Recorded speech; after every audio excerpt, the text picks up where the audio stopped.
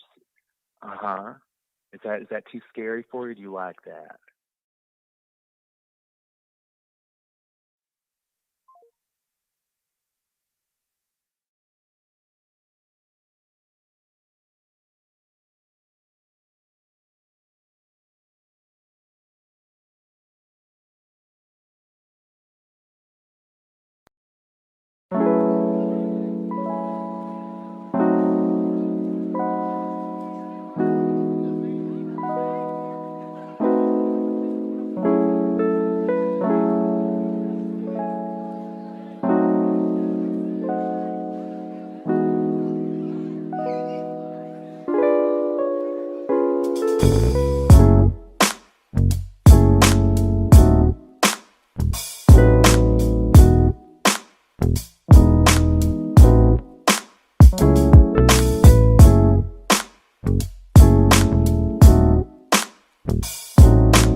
This is Lisa, and I'm the one who made the video that you're about to see, which is called Working Space, simply because it is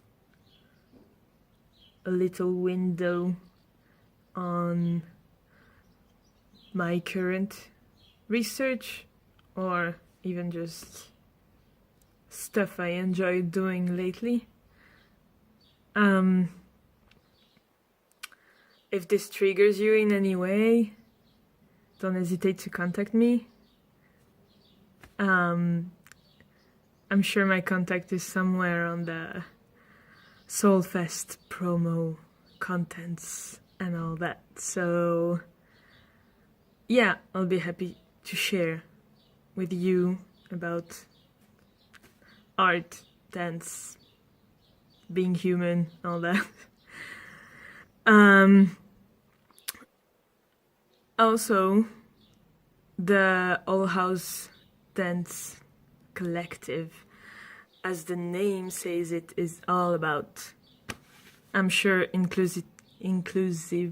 Yeah, I didn't tell you, but I'm coming from France. I think you can hear it. Sorry if sometimes the words are not the right ones.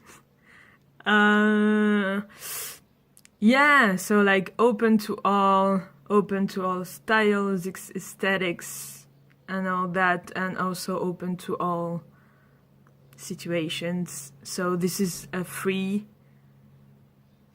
is free access to the festival. However, if you can afford it, there is a GoFundMe to help the artist, help all the people who organize the festival, the Soul Fest for the first edition. So don't hesitate to, donate what you can. And in any case, share the event, share, the names of the artists you liked or you didn't like. So just help with what you can. Sharing is great. So that's it, and stay around for the others. Artists, I know we are a lot. I know there is music tomorrow. So invite all your friends in a safe, open space. And yeah, make sure that you come. Make sure that you share. Make sure that you care. And I think I've said everything, I hope. Yeah.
Kennedy here.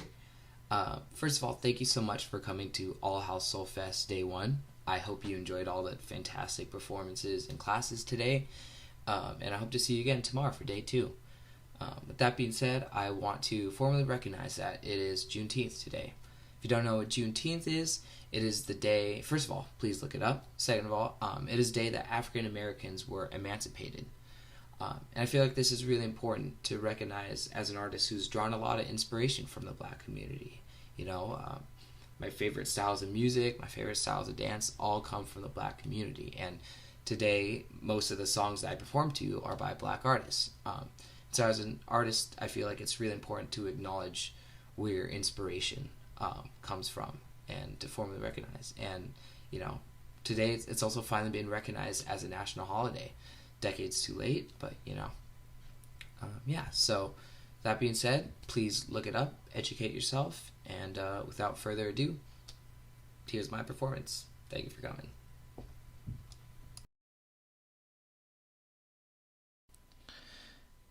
This year, we've all spent a lot of time alone.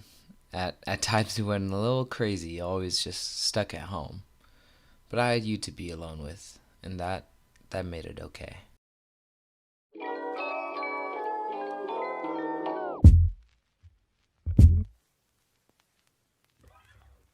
Two, three, four, five. Go.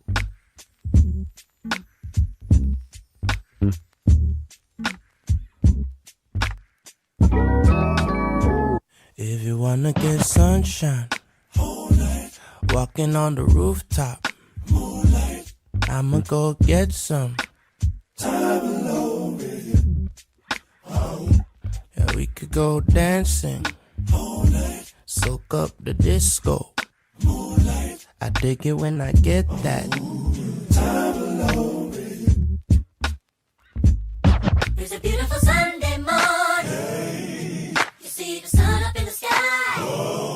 He's gonna shine on you. When I'm alone, He's gonna shine on you. all night star bright shines down on me. So good, so bright, you're all I see. At times may find our hearts grow heavy. So good, so bright, you're all I need. I know you wanna make it to Nirvana. Play all day in bed with me and teach me how to love ya. You wanna be my partner, but baby, please believe me, loving me ain't easy. I'ma need some time with you. You gon' need some time with me. Who knows what we're gonna do? All I hope is you don't leave. I knew I loved you in the first month we met. I felt it so quickly, not a second or third guess. I didn't want it, I wasn't ready, but you took me by surprise. I think I love you. I know I do, I know I do, I know I do, I know I do. A few shots, then we rid them off. Groove popped off in the loft. And with the scope on, I can kill them all. We can be lovers, two souls in a different life. Baby, you know we done been here before. How did you know we only sip clear liquor? Smoke purple Indo, top floor level. Type of shit that get flown across the pond. I think I love you.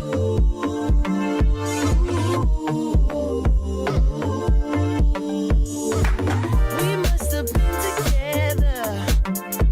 It's something like I thought it was. And what a lasting impression. You left me with an open door. I wanted more and more. It's who we are. Too familiar. Solar energy carried on.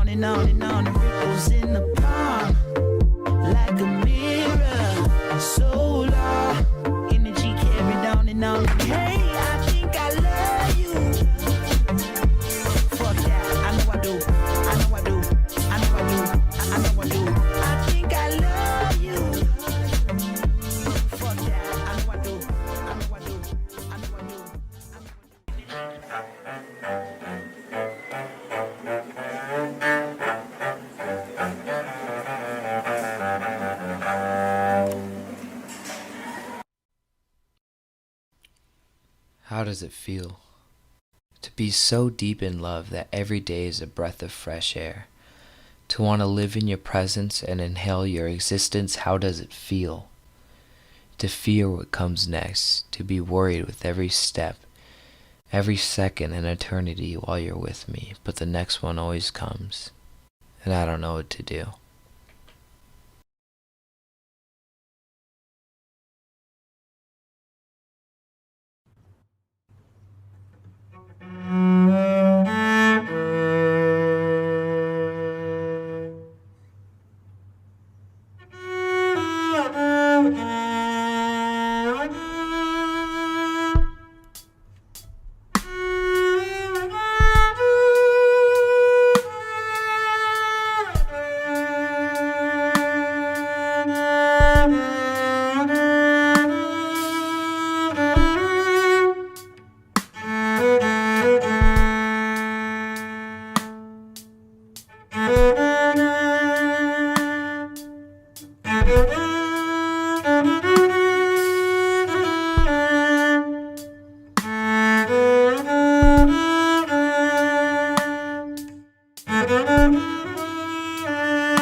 I just want to hold you while the rain falls.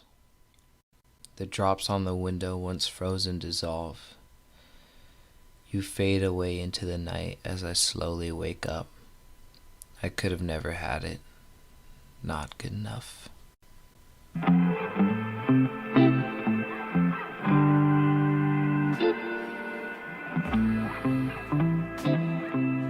Time will be frozen for us.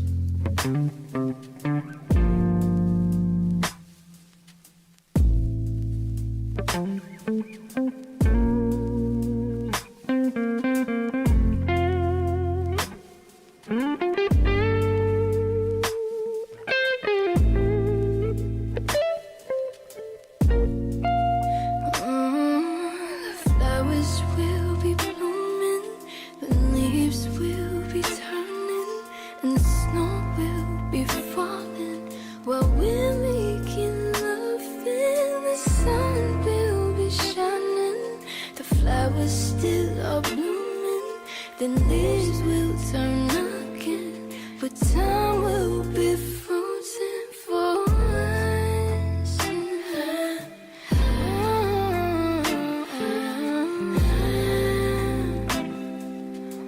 Time will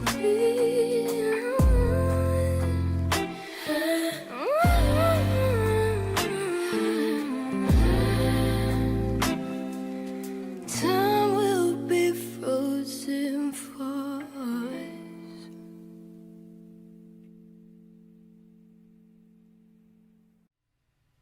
Solo, I can kiss the ground. Solo, I can feel your sound. Solo, I don't have you around. Solo, there's nothing now. Nothing but frustration, feeling down, feeling real, but water ceased to drown. Sees the feelings aren't what you want now. Solo, solo, I can't miss the ground. Solo.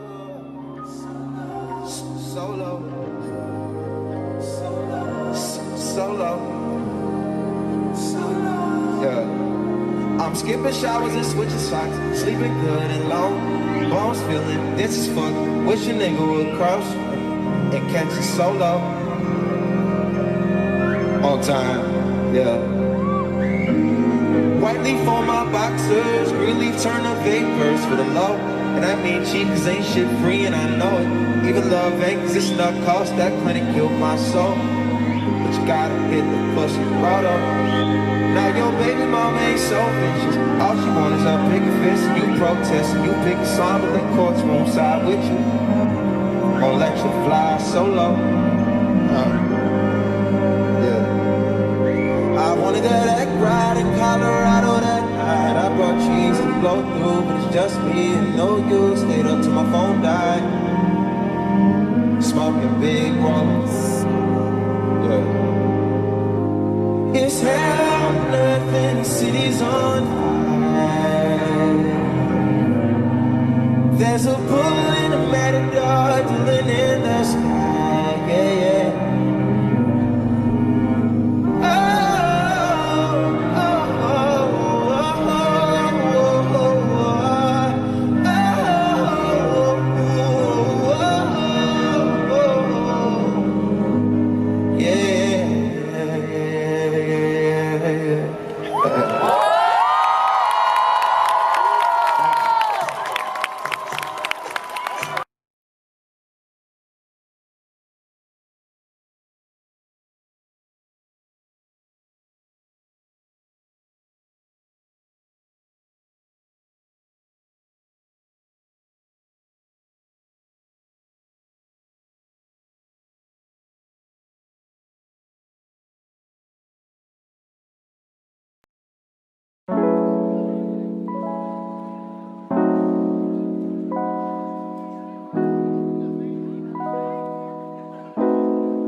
Thank you.